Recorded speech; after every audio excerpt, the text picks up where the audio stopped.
নমস্কার বন্ধুরা, আশা করি আপনারা সবাই ভালো আছেন। আবার একটা নতুন মোটিভেশনাল ভিডিও নিয়ে চলে এসেছি। তো চলুন বন্ধুরা, আজকের ভিডিওটা শুরু করা যাক। সাফল্য কেবল টাকার অঙ্কে পরিমাপ করা যায় না। সাফল্য পরিমাপ হয় আদর্শ, দূরদৃষ্টি এবং বারবার পড়ে গিয়েও উঠে দাঁড়ানোর ক্ষমতায়। আজ আমরা এমন একজন ব্যক্তির কথা বলবো যিনি সত্যিকারের নেতৃত্ব এবং বিনয়ের প্রতীক, রতন টাটা।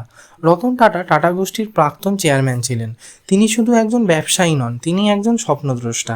তার নেতৃত্বে টাটা গোষ্ঠী ভারতের গণ্ডি ছাড়িয়ে আন্তর্জাতিক ব্র্যান্ডে পরিণত হয়।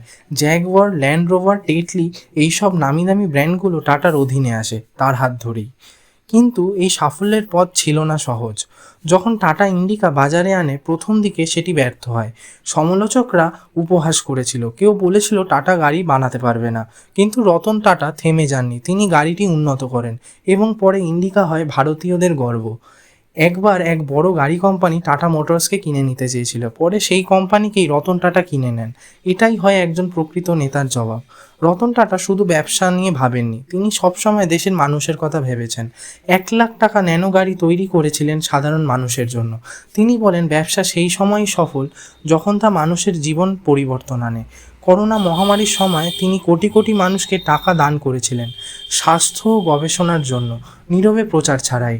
রতন টাটা আমাদের শেখান, সাফল্য মানে শুধু বড় অফিস নয়, বড় মন।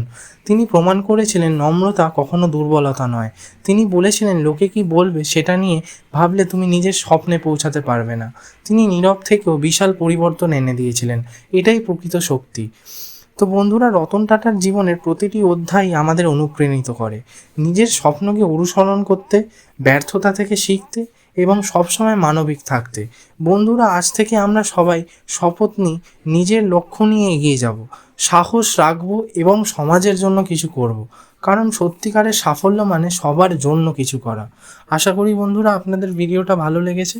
যদি ভালো লেগে থাকে তাহলে লাইক, শেয়ার, কমেন্ট এবং সাবস্ক্রাইব করে আমাদের পাশে থাকবেন। ধন্যবাদ।